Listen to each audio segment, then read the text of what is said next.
Assalamualaikum warahmatullahi wabarakatuh. Sebelumnya perkenalkan, nama saya Zahrul Jitar Aruda. Saya dari kelas 2025A dengan NIM 043. Nah, pada video kali ini saya akan menjelaskan tentang apa itu HTTP, MQTT, dan juga COAP, dan saya juga akan menjelaskan perbedaan dari ketiga tersebut. Untuk yang pertama, saya akan menjelaskan tentang apa sih HTTP itu sendiri. Nah, HTTP ini yaitu Hypertext Transfer Protocol, yang merupakan protokol komunikasi yang digunakan untuk pertukaran data pada jaringan internet, khususnya dalam sistem World Wide Web. Nah, HTTP bekerja pada application layer dan menggunakan arsitektur client server, di mana klien seperti browser mengirimkan permintaan kepada server untuk memperoleh suatu sumber daya, misalnya halaman web, gambar, video, atau file lainnya.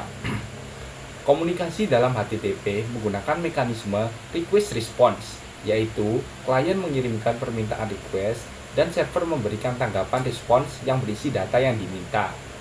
Untuk Nah, selanjutnya HTTP ini juga berjalan di atas protokol TCP, sehingga komunikasi memiliki keandalan yang tinggi karena terdapat mekanisme pengendalian koneksi dan pengiriman ulang data jika terjadi kesalahan.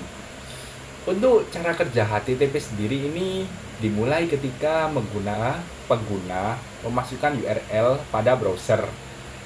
Nah, kemudian browser tersebut melakukan proses pencarian alamat IP server menggunakan DNS. Nah, DNS sendiri ini yaitu Domain Name System. Setelah itu, alamat server yang ditemukan browser membuat koneksi TCP dengan server dan mengirimkan HTTP request yang berisi metode pengiriman seperti GET, POST, PUT, atau DELETE. Nah, server kemudian memproses permintaan tersebut dan mengirimkan HTTP response yang berisi informasi tersebut dalam bentuk halaman web yang dapat diakses oleh pengguna.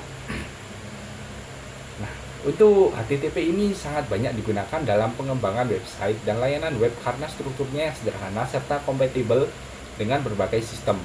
Namun, HTTP memiliki kekurangan seperti penggunaan bandwidth yang relatif lebih besar serta sifatnya yang stateless, sehingga setiap permintaan dianggap sebagai komunikasi baru tanpa menyimpan informasi dari komunikasi sebelumnya. Nah, itu adalah penjelasan terkait HTTP dan bagaimana HTTP itu sendiri bekerja. Untuk yang selanjutnya yaitu ada MQTT, Message Queuing Telemetry Transport, merupakan protokol komunikasi ringan yang dirancang untuk perangkat dengan keterbatasan sumber daya seperti sensor, microcontroller, dan perangkat IoT. MQTT ini menggunakan model komunikasi publish subscribe yang berbeda dari HTTP yang menggunakan model request response. Dalam MQTT terdapat 3 komponen utama, yaitu yang pertama ada publisher, yang kedua ada subscriber, dan broker. Nah, untuk publisher adalah perangkat yang mengirimkan data, subscriber adalah perangkat yang menerima data, sedangkan broker adalah server yang bertugas menerima pesan dari publisher dan mendistribusikannya kepada subscriber yang telah berlangganan topik tersebut. Selanjutnya untuk cara kerja MQTT. Untuk cara kerja MQTT ini dimulai ketika perangkat IoT terhubung ke broker melalui jaringan menggunakan protokol TCP atau IP. Nah, setelah koneksi terbentuk, perangkat dapat mempublikasikan pesan pada suatu topik atau berlangganan subscribe pada topik tertentu. Ketika publisher mengirimkan pesan ke broker, broker akan menerima pesan tersebut dan meneruskannya kepada semua subscriber yang telah berlangganan topik tersebut. Dengan sistem ini, perangkat tidak perlu saling mengetahui alamat atau identitas satu sama lain sehingga komunikasi menjadi lebih fleksibel dan efisien. Nah, MQTT ini juga menyediakan fitur Quality of Service yang memungkinkan pengaturan tingkat keandalan mengirim pesan. Untuk keunggulan dari MQTT ini adalah penggunaan bandwidth yang sangat kecil, komunikasi yang efisien, serta kemampuannya untuk menangani banyak perangkat sekaligus. Namun, MQTT ini juga ada kekurangannya. Untuk kekurangannya adalah ketergantungan pada broker seperti pusat komunikasi kurang cocok untuk pengiriman data berukuran besar. Nah, itu adalah penjelasan dari MQTT dan bagaimana MQTT bekerja. Untuk selanjutnya ada COAP. COAP adalah Constrained Application Protocol. Nah, COAP ini merupakan protokol komunikasi yang dirancang khusus untuk perangkat dengan sumber daya terbatas pada jaringan IoT. COAP dikembangkan agar perangkat kecil seperti sensor dan aktuator dapat berkomunikasi secara efisien dalam jaringan yang memiliki keterbatasan daya dan bandwidth. Untuk konsep kerja COAP ini mirip dengan HTTP. Kemiripannya karena menggunakan pendekatan RESTful, di mana sumber daya pada server dapat diakses menggunakan metode seperti GET, POST, PUT, dan DELETE seperti pada HTTP tadi yang sudah saya jelaskan. Namun perbedaan utamanya adalah COAP menggunakan protokol UDP sebagai transport layer sehingga komunikasi menjadi lebih ringan dan cepat dibandingkan HTTP. Nah, untuk selanjutnya yaitu bagaimana sih cara kerja COAP itu? Untuk cara kerja COAP dimulai ketika klien mengirimkan permintaan kepada server untuk mengakses suatu sumber daya tertentu yang diidentifikasi menggunakan URL. Permintaan tersebut dikirim melalui UDP dengan format pesan yang ringan. yang ringan.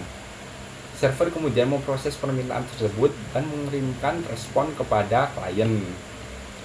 Nah, untuk COAP juga memiliki dua jenis mekanisme pengiriman, yaitu confirmable dan confirmable message yang memerlukan konfirmasi penerimaan berupa acknowledgement atau ACK, dan non-confirmable message yang tidak memerlukan konfirmasi penerimaan berupa ACK tadi dan dapat berlangsung lebih cepat. Selain itu, COAP mendukung fitur multicast yang memungkinkan satu pesan dikirimkan ke banyak perangkat sekaligus. Untuk keunggulan COAP ini adalah efisiensi penggunaan bandwidth, kemampuan bekerja pada jaringan dengan daya rendah, serta kemudahan integrasi dengan sistem web.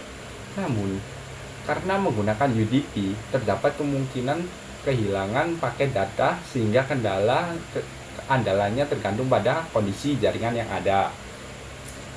Sehingga COAP ini sangat bergantung pada jaringan ya. Nah, secara umum dari ketiga protokol yang sudah saya jelaskan tadi, ketiganya ini memiliki tujuan dan karakteristik yang berbeda. Yang pertama ada HTTP. HTTP ini lebih banyak digunakan dalam komunikasi web tradisional karena menyediakan mekanisme pertukaran data yang stabil melalui TCP dengan model request response.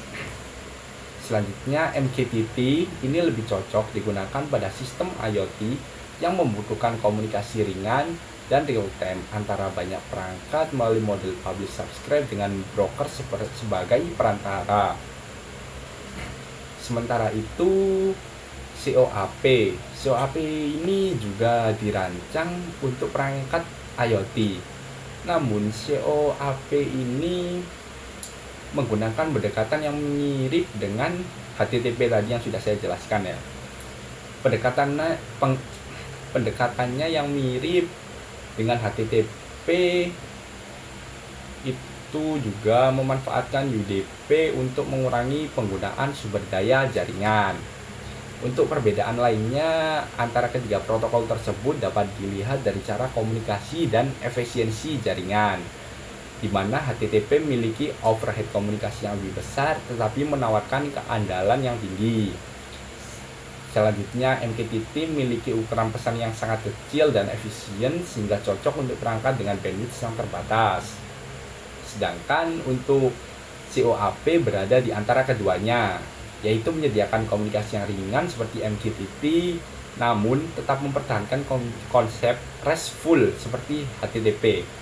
Dengan memahami karakteristik dan cara kerja masing-masing protokol, pengembangan sistem dapat memilih protokol yang paling sesuai dengan kebutuhan aplikasi, terutama dalam pengembangan sistem jaringan modern dan juga IoT atau Internet of Things.